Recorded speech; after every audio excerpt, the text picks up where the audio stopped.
Everybody, it's about that time. A beautiful morning in Oswego, and we've got your top stories coming your way soon. That's right, and we'll also have an update for your forecast with Storm Team 10 Chief Meteorologist Liam Healy. Rise and shine.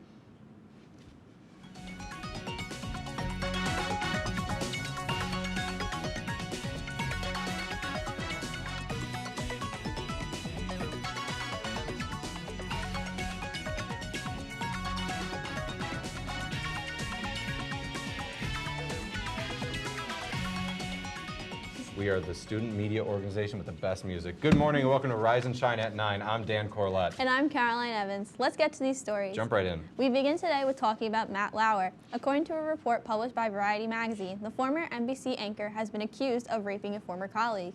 Former producer Brooke Nevels revealed in a book that Lauer had invited her to his apartment and proceeded to forcefully kiss and rape her. Nevels further stated that she continued to have relations with Lauer after returning to New York, and was sure to add that the encounters between her and Lauer were strictly transactional. Lauer has since denied the claims against him and stated that it is ignored facts and is categorically false. He also went on to state that he believes the accusations are part of a, quote, promotional effort to sell her book, unquote. According to the report, NBC executives were made aware of this issue in 2018 and were prepared to have Nevels read a written statement that the incident was not, quote, assault or criminal. Farrow, who wrote the book that the accusation can be found in, also broke the Harvey Weinstein reports. NBC has commented in the past couple of days that Lauer's actions are, quote, appalling, horrific, and reprehensible. One of the worst things that I think about, when I heard all that, is the fact that promotional effort to sell her book. Out of everything to promote your book with, why would he think that would be it? The other thing too with that, the selling the book, it's not her book. Yeah. It's her story in another reporter's book. So she's not even getting a majority cut of the thing. And the other thing is, it just can't be true, because it even says in the report that we just read that she came to NBC with this in 2018, and they said no. I think she's just looking for somebody to hear that story. Yeah. I don't know. I don't know. Just reading it, I'm still confused on what's happening. It's a mess. So, we'll continue with actor and native New Yorker Alec Baldwin is back in the news. During a day out with the family, Baldwin bought tickets for a ferry ride to go see the Statue of Liberty. However, the problem is they would have to leave New York to get on the boat tour. When headed to get on what they thought was a ferry, the family was instead escorted to a bus that was set to take them to Liberty City, New Jersey. Many are saying Baldwin has fallen for the oldest trick in the book. He took to Instagram and claimed that nobody said anything about New Effin' Jersey. He recommends that people just take the Staten Island ferry. I love this story so much because I just imagine Jack Donaghy getting on the wrong boat or a bus. I love 30 Rock, so I only know Alec Baldwin as Jack Donaghy, but I said it in run through, so I'll say it now. Billy Joel literally said this in New York State of Mind. Staten Island ferry. That's it. Why would you do it? This is the only ferry that I know of in New York. So why did Alec Baldwin and his family think, loophole, we'll go and do this other boat? Stop it. Don't do that to me. Yeah, and you said before, that on the ticket, it says New Jersey. Yes. And he said in his Instagram, no one told me about Jersey. You can read the ticket. It's on the ticket. This is the greatest news story of the day. I love you so much, Jack Donaghy. All right. A recent shipment from China has been confiscated. Custom and Border Control officers in Los Angeles were inspecting a box labeled napkins and found something totally different inside. Instead of napkins, the officers found over 14,000 fake retro Nike sneakers. The shoes were knockoff versions of original Jordans, Air Maxes, and Off-White brand collaboration shoes. Each of those pairs, singularly if they were the original versions, are licensed and priced at over $2,000. The total haul of fake shoes is estimated at over $2 million. So obviously a lot less than how much they would cost. But The thing with it is that the box said napkins. Shoes weigh more than napkins. Did they pick it up and were like, oh, why are these napkins so heavy? I don't know if they were picking it up with their hands, but yes, you should know the difference between the feel of shoes rattle, napkins don't. And we saw the picture before, they look so They look terrible. cheap and Walmart looking. They do look Walmart looking. They look like Shaq brand shoes. Shout out to the Big Diesel. Unreal. I don't know. So, moving on, the retail chain Dick's Sporting Goods has recently revealed that they have begun destroying large portions of their weapon inventory. The decision came about after the company made a promise that they will not sell to anyone under the age of 21. They began destroying guns as a decision to not let these weapons be sold by other retailers to anyone under 21. The report that was released this week updated the public on the progress of and reports a total of $5 million worth of weapons are being destroyed. I really enjoy this because I think this is a good step in the right direction for a moral and ethical victory. I'm not going to get into the middle of the whole like pro-gun Second Amendment debate. What I am going to get in the middle of is like this came because they found out that the guy who did the Parkland shootings got his gun from a Dick's Sporting Goods, and they've taken immediate action. And instead of getting to the point where they would sell the guns to whatever it is, a gun fair or whatever, a weapons fair or whatever, where you don't need a background check, they just axed it. And they're destroying $5 million worth of merchandise. I thank you, Dick's Sporting Goods, for doing what I think is the right thing. No, I definitely agree with you. Like, this is a step in the right direction. So like people over 21 can still buy them? Is that what they're saying? I think over 21, yes. Okay. But I mean, still, they're cutting, like, that's a lot of inventory that they're just getting rid of. Yeah. All right. Oh, we're going. More than 500,000 customers are in the dark and rising. California's largest utility company is intentionally cutting their power. As Meredith Wood explains, it's all in the effort to prevent wildfires in the northern and central part of the state. Businesses shuttering, residents prepping. Just thought I'd bring along some small candles just in case. And officials alerting. We need to be compassionate in action and make sure that our seniors, those with medical devices, and others are taken care of. All the signs of a typical natural disaster. But this time, it's in an effort to stop the disaster before it happens. We're anticipating a public safety power shutoff to nearly 800,000 customers.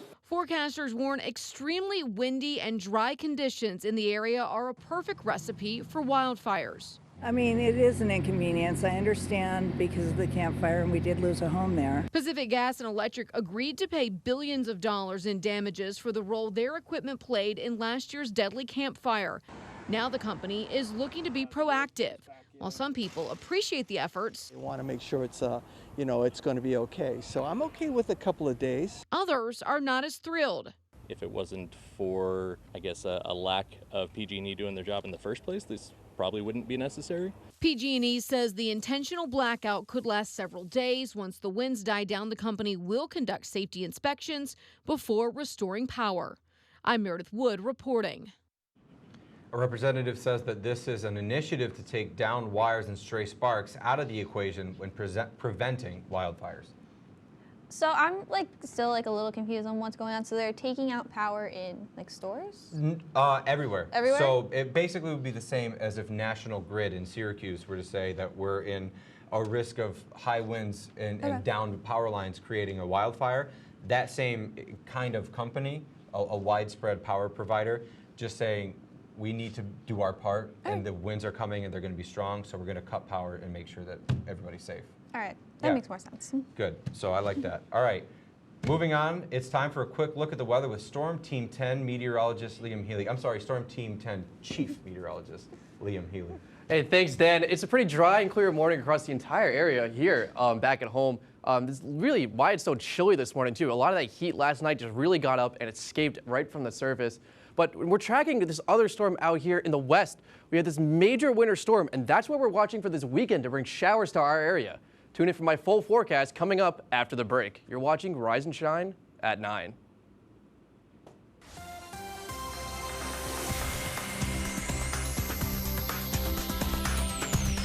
Welcome back to Rise and Shine at 9. I'm Storm Team 10 Chief Meteorologist Liam Healy. Now, we have clear skies across the entire area. This is right from Oswego, Coke Hall. 52 degrees, warming up pretty quickly. When I walked out the door this morning, it was 41 degrees. That was only 2 hours ago. So we're really seeing these temperatures really start to kick up. Current temperatures across the entire region, 54 right here in Oswego. As you head up to Watertown, 45, 47 in Adams. A couple colder spots around the entire area. But as you really zoom out all across New York State, our cold spot this morning was Wyoming down in the Genesee Valley. They're starting to warm up too. And really a lot of the other areas sitting in the 40s. That's pretty much average for this time of year. We're not really seeing anything too much out of the ordinary. And like I said, those clear skies last night is what really helped bring those temperatures down to the 40s. And we're going to see that again tonight. These clear skies are going to be sticking around throughout the rest of the day today, as you can see right here. But it's also going to help us warm up a bunch across the entire area. 60s across the entire board, 65 right here in Fulton, just down the road from here in Oswego. And as you head into the night, we see the temperatures drop down 46. Could even see them drop a little bit lower since we do have those clear skies and the light winds once again. Could see anywhere down to right near 40 degrees, maybe even a couple spots getting into the 30s. Can't rule out some frost on the cars or the grass when you head out the door tomorrow morning. Now again, Friday, warming up to the mid-60s again. Those clear skies once again really helping us get to the higher temperatures. But what we're really watching is Saturday, as we have this cold front getting ready to move through the area. Now this is that major winter storm out west. That's going to be tracking across the United States, mainly through the northern tier, heading up into Canada. And then this part is just going to be branching down across the entire New York State area. So this cold front's going to move through. Not only is it going to bring rain, but it's also going to drop our temperatures one more time. So you see that scroll through, but then you see these temperatures. Really, look at these temperatures, 42, 44, 40 over in Rochester. Parts of the southern tier really getting down to those mid-30s. Really looking for that potential to get down to those cooler temperatures.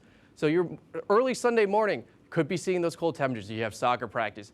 Those fall sports, really want to bundle up. Make sure you're wearing those long pants. Don't really want to be out there in the cold too long. But as you head into the rest of the day Sunday, it is going to be quite nice. But let's get you out the door today. If you're heading out right now, getting to class, getting to work, 51 degrees right now at 9 a.m. A little bit warmer than that right here in Oswego, where other spots are in the mid-50s. But as you head through the rest of the day, 58, 63, 64 by 3 p.m. Around lunchtime, really could be a nice day for lunch. Maybe get one of those last few days you can eat lunch outside for the rest of the year. 58 by 7 p.m. getting into dinner time, settling down for the day. Should be a pretty nice night. Should get down to about 44 tonight with mostly clear skies. Your winds are going to be 5 to 10 miles an hour out of the east. That could change us, get us a little bit lower for our low temperature. But tomorrow we're looking at highs up in the 60s across the entire area. It's going to be a beautiful end to your work week. Let me check out the rest of our 7 days. We have showers on Saturday, getting into Sunday, 61 degrees. But as you head through the rest of the work week, rain again on Wednesday, but we are cooling down throughout the rest of the week. You're watching Rise and Shine at 9. We'll be right back.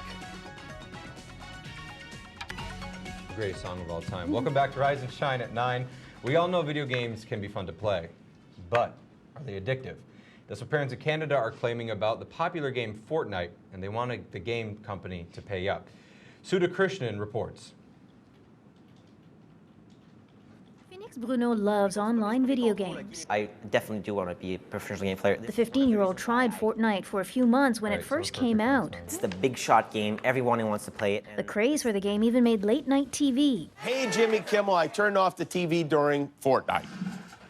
What just happened? In this game, players from around the world pit themselves against each other. It's free to download. The character upgrades are not. My friends have wasted hundreds of dollars on this game. In fact, one Montreal law firm argues Fortnite is too addictive. It wants to launch a class action lawsuit based on similar arguments leveled against the tobacco industry. They should have warned people that their game was addictive. Calex Legal is representing the parents of 2 children who are addicted to the game. It wants to sue the company. They consulted with psychologists. They spent years perfecting their game, studying human behavior, human brain, to make it as addictive as possible. The company Epic Games' terms of service include a class action waiver provision. The Montreal law firm believes it still has a good case in Quebec. That type of clause is not a clause that's legal in Quebec. This esports academy teaches responsible playing. Would like to see rules for game makers. We would also like a lot more transparency from the game publishers, knowing what mechanics are they putting in the game, when it comes also to loot boxes. You could try to sue the company, but there's the side that you didn't take responsibility of your children. Calexa Legal can't say how much money it would seek. It's waiting for a judge to rule on the class action request. Sudha Krishnan, CBC News, Montreal. In June, the World Health Organization listed gaming disorder as a mental health condition. Symptoms include a loss of control and escalation. Only a small portion of the population actually fit the criteria. I kind of agree with that kid in the white T-shirt saying like the parents like could have done something about Yes. it. Because like let's say like if I had a child and like they were playing it, I could be like, stop, let's do something else now. Right. Shameless plug. I just think it's insane. But Caroline, you got the next story. From the hardwood to hardball, a tweet from an NBA team has China pulling the plug on the NBA games for basketball fans in its country. This standoff also affects a long-running animated comedy. Meanwhile, the Trump administration takes action towards Chinese officials. John Lorank reports. The ball is in China's court, but the Chinese won't be able to see it. Everyone needs to be clear that if you are doing business in China, your political views will be sanitized in favor of the Beijing government. China says it will not air or stream the NBA preseason games played in its country. This after Daryl Morey, the general manager of the Houston Rockets, tweeted support for the ongoing pro-democracy protests in Hong Kong. He later deleted the tweet. We are not apologizing for Daryl exercising his freedom of expression. Chinese broadcaster CCTV says it's also taking a close look at its overall relationship with the NBA. We are, at the end of the day, an American-based company. Of course, we do business all around the world, but those values, those mores travel with us. This Chinese crackdown has stretched to more than just basketball. And anybody who would betray their ideals just to make money in China isn't worth a lick of spit. The show South Park has basically gone from China's internet because of the episode Banned in China, which addresses how the U.S. entertainment world works to avoid offending China's censors. The show's creators offered a sarcastic apology to China on Twitter. Meanwhile, Secretary of State Mike Pompeo announced visa restrictions Tuesday on Chinese officials suspected of detaining and abusing millions of Uyghur Muslims and other minorities. I'm John Lawrence reporting. In a statement given to CNN Tuesday, a spokesperson for the Chinese embassy blasted the visa restrictions, saying it violates the basic norms governing international relations, interferes in China's internal affairs, and undermines China's interests. Wednesday's pre-match press conference in Shanghai between the Brooklyn Nets and Los Angeles Lakers was postponed, according to the NBA. I want to speak on this as a sports fan real quick. I don't think the NBA should be worried, because what are you going to do? Sell me the Shanghai Sharks and Jimmer Fredette over James Harden and the Rockets? We're good. And I want to applaud Commissioner Adam Silver for saying that we're not going to apologize for this. Like they said, allow me to be a little opinionated. The country has gone. Our country has done too much to sanction and allow the censoring that China has been doing with its people for the past, especially the past couple of months. So. With that, we're going to go to a break. We're going to come right back with our big stories of the day. Forgot to.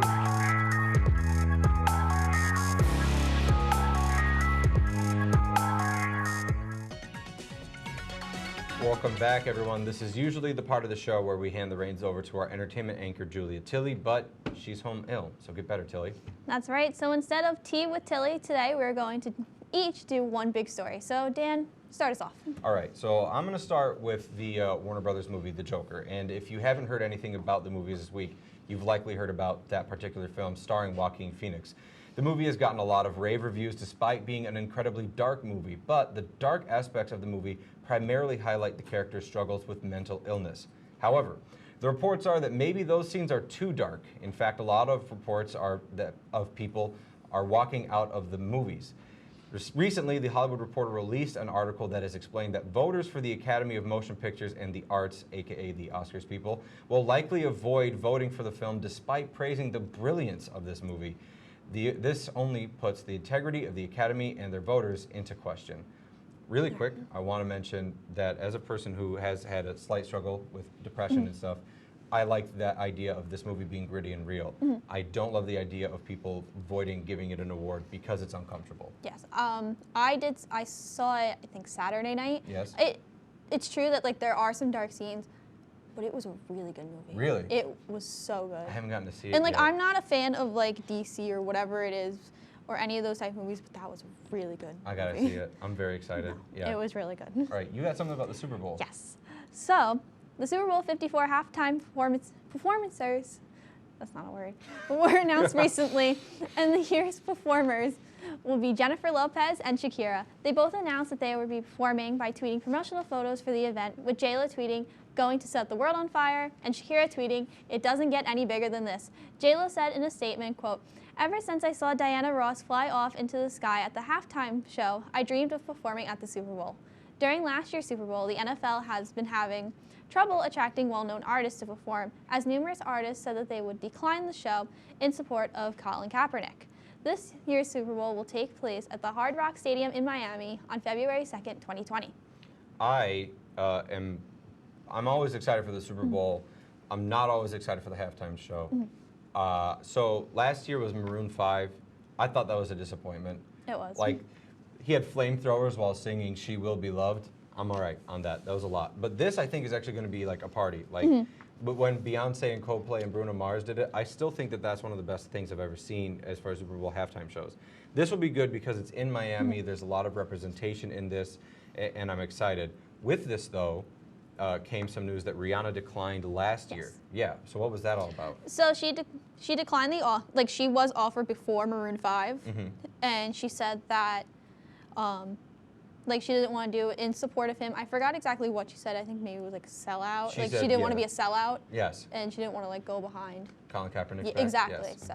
That's, yeah. And then there has been stories about that this year, how Jay-Z has gotten part ownership or financially involved in a team, or at least curious about it, and it betrays the trust of Colin Kaepernick and stuff like that. But